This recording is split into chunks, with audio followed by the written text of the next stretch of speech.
Me revoici pour la chronique, la troisième chronique. Je vais prendre une petite gorgée d'eau, je vais baisser la musique.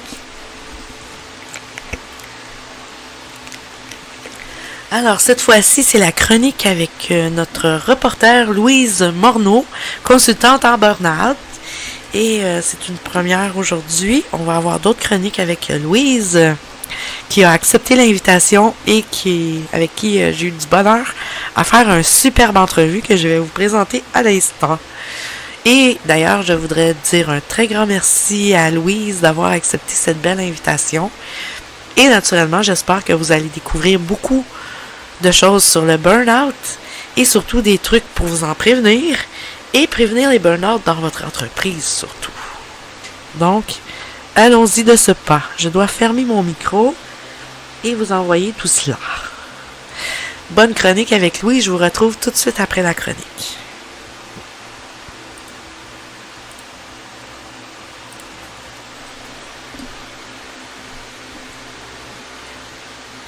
Bonjour Louise. Je suis heureuse de te rencontrer dans le cadre de ce téléjournal Bonheur Responsable et aujourd'hui, j'aimerais te poser la question comment on fait pour repérer le body language des gens qui font des burn-out? Premièrement, merci de m'avoir invité pour ce reportage-là. C'est le fun. Premièrement, body language, tu sais, un burn-out, ça va se manifester par plusieurs symptômes différents. Tu sais, on peut avoir des symptômes physiques, des symptômes émotionnels, des symptômes psychologiques, sociaux, même spirituels, parce que des fois, on a un vide intérieur, que là, c'est plus au niveau spirituel. Ça n'a rien à voir avec la religion, mais comment est-ce qu'on se sent à l'intérieur de nous. Puis, au niveau physique, on peut avoir l'aspect qu'on a comme un regard vide, on est toujours fatigué, on a toujours, on peut avoir de l'irritabilité, on peut avoir de la colère spontanée que, c'était comme, j'étais pas comme ça avant, là, tu sais, j'avais pas de colère comme ça, mais là, tout d'un coup, là, la colère sort, puis c'est comme, OK, ça nous surprend des fois. Puis, je dirais, on peut avoir une attitude cynique, que tout va mal, que, sentiment de frustration, sentiment même d'incompétence, qu'on se sent incompétent, même si on est compétent. Parce que ça vient avec... à force de faire des choses qu'on est plus sûr de nous autres même. Là, ça vient avec l'estime de soi qui se détruit petit à petit. Puis là, on sent que je me sens incompétente, mais en même temps, ça me fait plusieurs années que je fais ma job, puis je la sais, ma job. Là, on peut avoir aussi le goût de s'isoler, un goût d'un sentiment d'échec, la baisse de confiance, baisse d'estime personnelle, anxiété marquée, que peut-être qu'avant tu n'avais pas autant. Et on dirait que tout devient une grosse montagne, tout devient difficile, tout devient lourd. Puis, si on est dans un environnement toxique, des fois, ça aggrave, ça rajoute. Puis, au niveau émotionnel, tu as juste le goût de pleurer des fois. Tu penses que tu es en dépression, mais en réalité, c'est juste burn-out va être plus relié au travail. En dehors du travail, tu peux être correct. Tandis que la dépression, là, ça peut toucher toutes les sphères de ta vie. C'est pas nécessairement relié au travail. Ça peut être un deuil, ça peut être de quoi qui est difficile à accepter ou quelque chose. Puis, tandis que c'est ça, burn-out, en dehors du travail, tu peux être bien correct.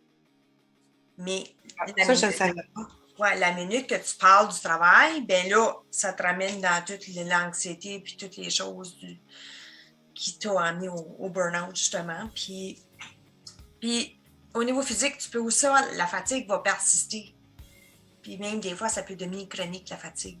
C'est une fatigue, oui, au début, quand il est rendu creux, ça peut être une fatigue physique.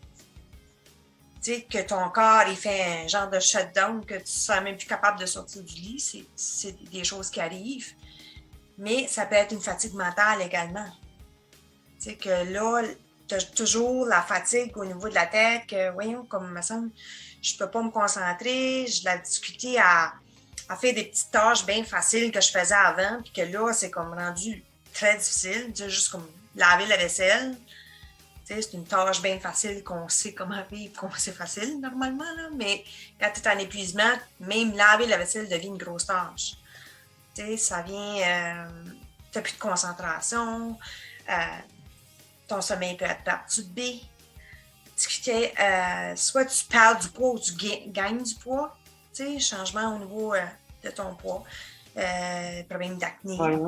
Ouais, ah ouais, problème d'acné. Oui, ça peut être des symptômes, même des nausées, vomissements, il y en a qui expérimentent ça. On dirait que ça va aller, comme moi j'en ai déjà fait un, puis moi c'était au niveau de mon dos. Quand j'avais des problèmes de dos, veux pas, la douleur chronique peut prédisposer à avoir un épuisement ou une dépression. Fait que moi, c'est mon premier signal d'alarme. J'ai comme, hey, ton dos t'envoie des signaux. Fait que ça peut être plein de choses comme ça, malgré que j'ai fait un accident de travail qui a fait que le dos remplirait à un moment donné. J'étais pas en burn-out dans ce temps-là, mais c'était... mon dos me parle beaucoup, là, quand je vois que je pousse la limite trop loin, mais il faut que j'apprenne à m'écouter. Un signe avant-coureur. Ouais, c'est ça. Est-ce que c'est conscient? Au départ, quand on vit du burn-out, j'imagine qu'on ne se rend pas compte de ce qu'on vit. Oui, souvent, c'est ça. C'est inconscient au début. Jusqu'à temps qu'à un moment donné, tu prennes conscience que, voyons, comment ça, je ne peux plus faire les choses que je faisais avant. Qu'est-ce qui se passe avec mon corps? Qu'est-ce qui se passe avec ma tête? Qu'est-ce qui se passe avec moi? C'est un peu ça les questions que tu te poses. Puis jusqu'à temps que là, tu en prennes conscience que, voyons, OK, la difficulté à me concentrer, pourquoi?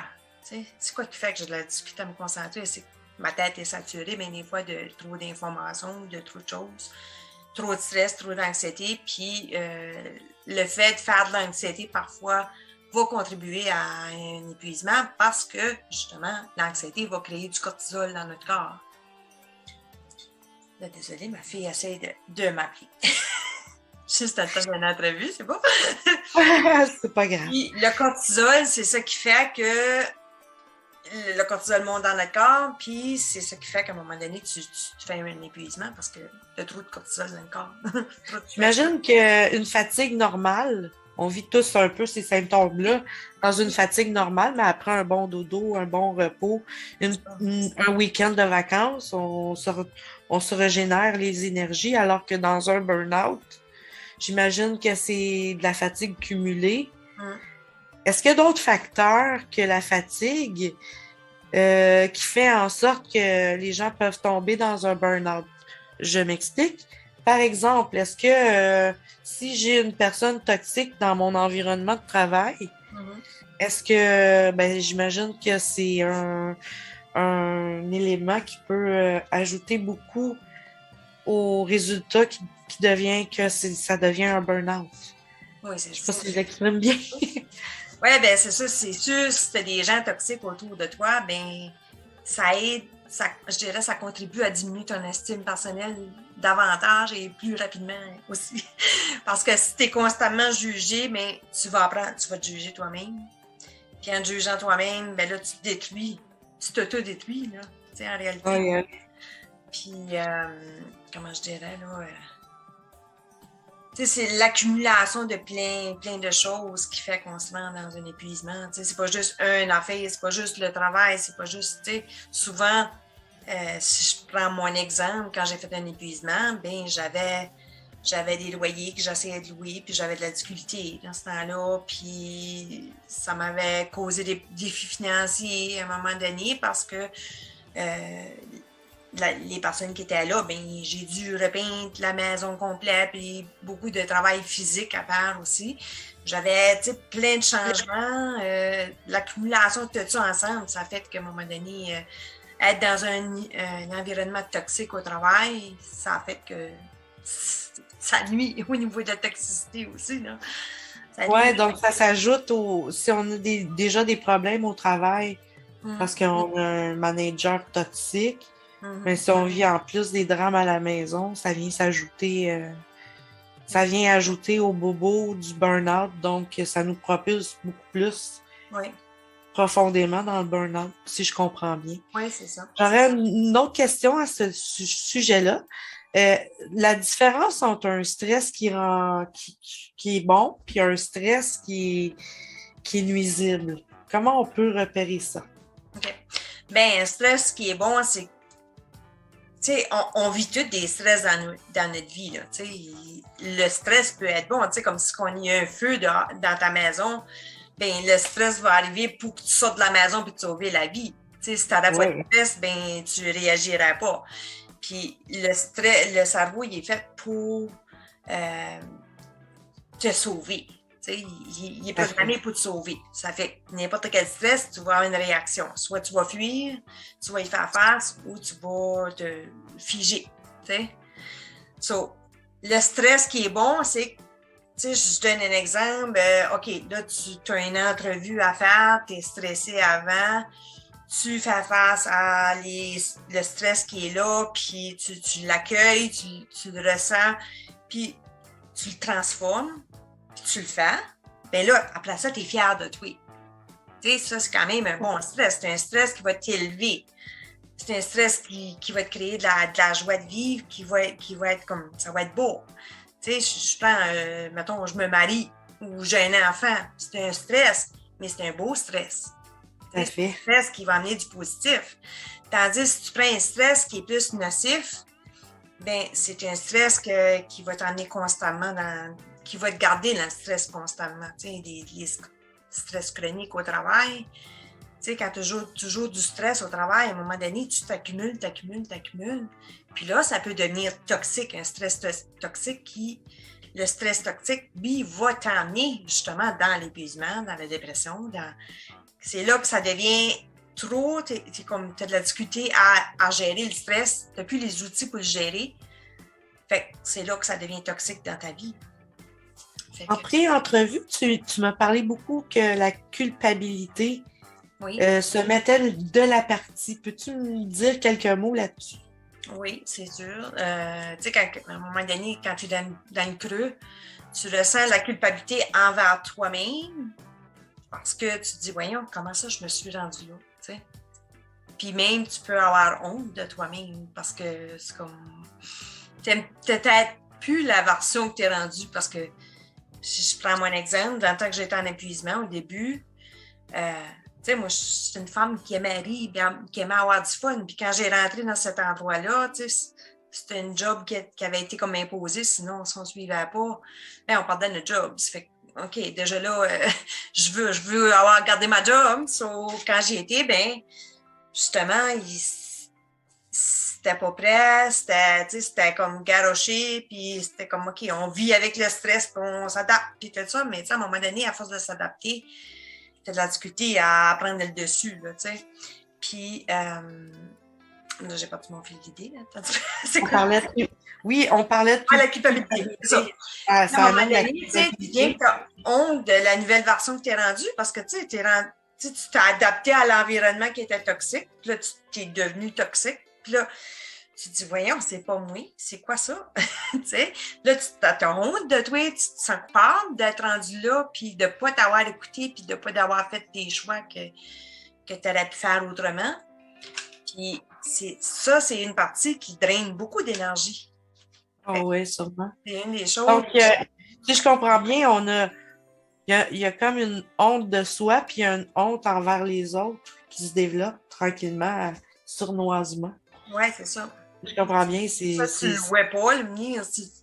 C'est un aperçu quand tu es rendu dans le bas du bali, là, on va dire. Oui, c'est souvent comme ça. Aussi, je remarque qu'avec les PM, pervers narcissiques, je remarque aussi ce pattern-là.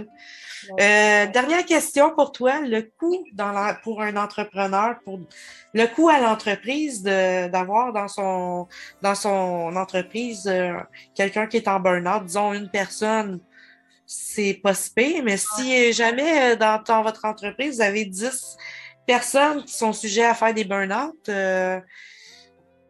je sais qu'il y a des outils pour les entreprises afin qu'il y ait moins de burn-out dans leur entreprise. pour l'instant, c'est pas le sujet de notre reportage. Par contre, moi, je voudrais savoir, pour un entrepreneur, les coûts, qu'est-ce que ça coûte à un entrepreneur d'avoir des burn-out dans son entreprise? Voilà. Pour l'avoir vécu moi-même, là, dans l'entreprise que j'étais, là, c'était tout le monde tombait comme des mouches, là, burn-out par-dessus burn-out. Puis au début, ça a été très, très difficile pour tout le monde, l'adaptation de cet endroit-là. Puis ça a coûté très, très, très cher.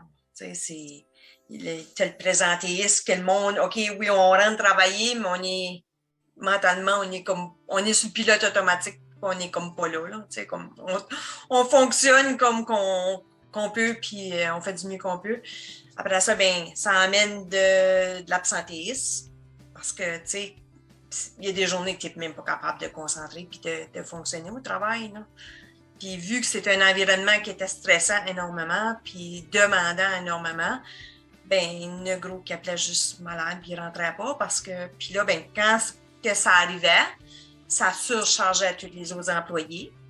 Oh! Tu sais, parce que, mettons un exemple, tu sais, si on était, comme moi je travaillais dans les foyers de soins, si on était supposé d'être 6 infirmières de jour, puis on était juste 2, on s'entend que là, je dois faire la job de 2 autres planchers. Fait que, donc, je fais la job de 3 personnes. Fait que, et la surcharge, je fais une parenthèse, et tu m'as dit dans une pré-entrevue que la surcharge de travail, c'était aussi une des causes qui amène au burn-out. Donc, pour une personne burn-outée, si je peux m'exprimer ainsi, on risque d'en créer 2. Oui, 2, 4. Ça se multiplie à un moment donné, là. Le burn-out à la chaîne. C'était pas mal ça, quasiment, là. Ouais. C'est pas drôle, je ris, mais en même temps, il faut en rire. Je me dis toujours, mieux vaut en rire qu'en broyer. J'ai assez broyé de mieux rire. Mieux vaut prévenir que de subir aussi. Oui, donc, dans le fond, notre invitation ici, c'est la prévention. Oui. Ben, ça met fin tout ça à l'entrevue que je voulais faire avec toi.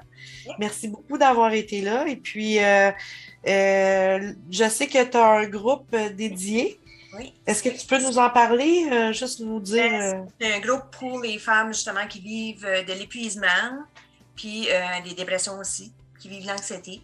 Je parle pas mal de ces sujets-là dans le groupe. Je donne des outils, des trucs, des astuces. Ce groupe-là est complètement gratuit. Ça fait que je mets toujours des nouveautés, des nouvelles choses dedans. Fait que si ça peut vous aider, c'est tous des trucs que j'ai utilisés qui m'ont transformé ma vie. Puis je sais qu'ils transforment la vie des autres femmes, mes clientes également. Ça fait que si vous êtes bienvenus, ça me fera un grand plaisir de vous accueillir dans ce groupe-là. Et où on retrouve ce groupe? Je vais t'envoyer le lien, puis tu pourras le mettre avec la vidéo. D'accord. Donc, c'est Facebook. De la dépression énorme. Comment tu l'appelles? Ça m'est mieux pour sortir du burn-out en harmonie. D'accord, je vous mets le lien dans la fin de la vidéo. Burn-out et dépression en harmonie, excuse. On va vous mettre le lien après le reportage, puis à la fin, et aussi à la fin dans le générique. Ben, merci d'avoir été là. Merci énorme. Merci beaucoup. Très intéressant. Et on se retrouve très bientôt parce qu'on a d'autres thématiques, d'autres sujets intéressants ensemble qui vont intéresser notre audience. Oui, et j'ai très hâte. Ben, merci. Bye. Salut tout le monde. Bye.